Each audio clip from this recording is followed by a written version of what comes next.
Hello बच्चों, कैसा हाल चाल। मैं हूं शाहनवाज सर। आज हम इस ऑप्टिक्स के दूसरे मरहले में आ गए हैं जिसका नाम है रिफ्रैक्शन ऑफ लाइट। हम बेटा देखेंगे ये रिफ्रैक्शन होती क्या है, ये रिफ्रैक्शन क्यों होती है, रीजन क्या है, इसका कारण क्या है, ये अपनी दिशा क्यों बदलती है लाइट जब एक मीडियम से दूसरे मीडियम में चली जाती है लाइट, तो अपनी डायरेक्शन क्यों बदलती है। तो बेटा इसका आज हम यहाँ पे एनालाइजेशन करने जा रहे हैं। सो बेटा stay tuned with this bits and bytes channel and keep subscribing and sharing this channel. So बेटा आज का वीडियो स्टार्ट करेंगे।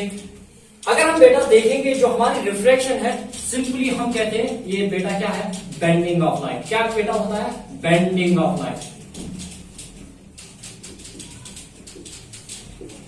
सो बेटा ये बेंडिंग क्यों होती है, रीजन क्या है। यहां पे आप याद रखेंगे कि जब भी एक लाइट ट्रैवल करती है एक मीडियम से दूसरे मीडियम में, तो अपनी दिशा बदलती है। क्या बेटा, दिशा बदलती है। सो बेटा अगर मैं कहूंगा ये मेरा मीडियम 1 है और ये मीडियम 2 है, ठीक बेटा। यहां पे जरूरी है कि जो हमारे मीडियम होने चाहिए वो क्या होने चाहिए, ट्रांसपेरेंट मीडियम होने चाहिए। सो बेटा अगर मैं कहूंगा ये हमारा नॉर्मल है, ठीक बेटा, क्या है, नॉर्मल। तो बेटा अगर मैं कहूंगा ये रियल मीडियम है, क्या है, रियल, और ये क्या है, डेंसर मीडियम, डेंसर मीडियम। बेटा अगर मैं बात करूंगा यहाँ पे रियल मीडियम की और डेंसर मीडियम की, तो बेटा रियल मीडियम वो मीडियम होता है जिसमें लाइट की स्पीड मैक्सिमम रहती है। क्या रहती है, मैक्सिमम। वो कितनी होती है, c 3 × 10⁸ मीटर पर सेकंड, ठीक बेटा। जब ये लाइट चली जाती है एक मीडियम से दूसरे मीडियम तक, तो बेटा इसकी जो स्पीड होती है वो डिक्रीज होती है। क्या होती है, डिक्रीज। इसका कारण है, जो रिफ्रैक्शन का कारण है वो है स्पीड में चेंज करना, तब्दीली लाना। किसमें, स्पीड में, क्योंकि यहाँ पे रियल और डेंसर मीडियम है, ठीक बेटा। अगर मैं लाइट को ट्रैवल कराऊंगा कहां से, ठीक बेटा, ये हमारी इंसिडेंट रे है।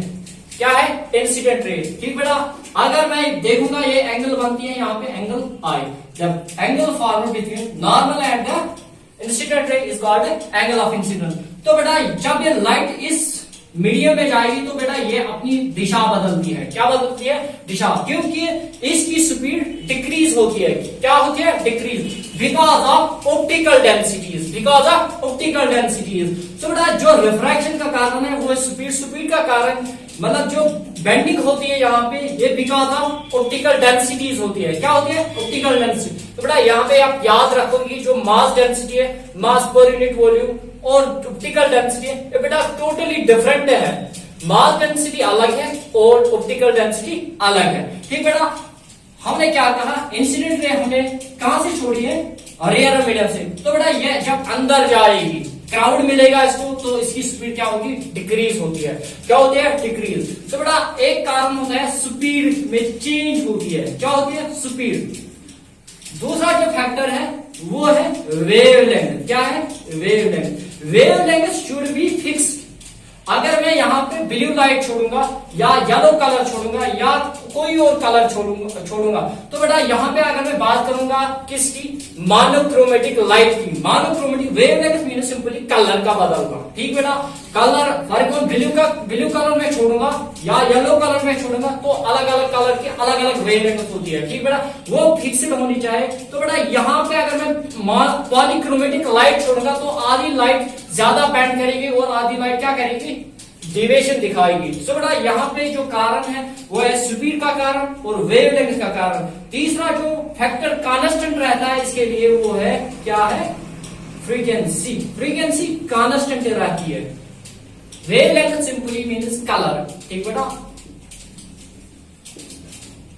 सो बेटा आप यहाँ अगर हम इसके दो और केसेस देखेंगे, ठीक बेटा। अगर मैं देखूंगा ये इंसिडेंट रे है, ठीक बेटा, ये हमारी बन गई क्या, रिफ्रैक्टेड रे, ठीक बेटा। अगर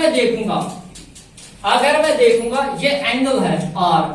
सो बेटा यहाँ पे कभी कभार ये एंगल बड़ी बनेगी या कभी कभार क्या, छोटी बनेगी, कभी इंक्रीजिंग में होगी और कभी डिक्रीजिंग। सो बेटा आई कैन सी ये और ये एंगल कभी बराबर नहीं होंगी, ठीक बेटा।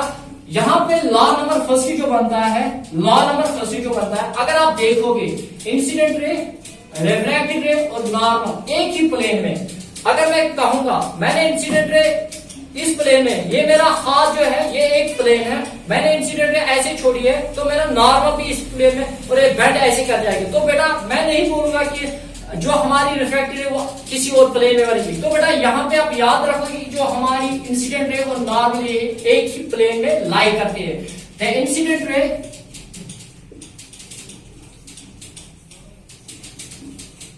Incident ray comma the refracted ray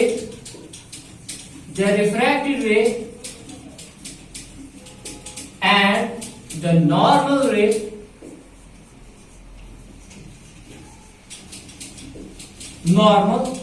lie on the same plane, ठीक बेटा।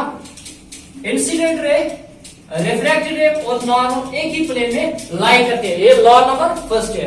तो बेटा यहाँ पे जो लॉ नंबर 2 है वो है, अगर मैं इस एंगल और इस एंगल का रेशियो निकालूंगा, इस एंगल और इस एंगल का रेशियो वो हमेशा कांस्टेंट होता है, I by R equal to M, ठीक बेटा।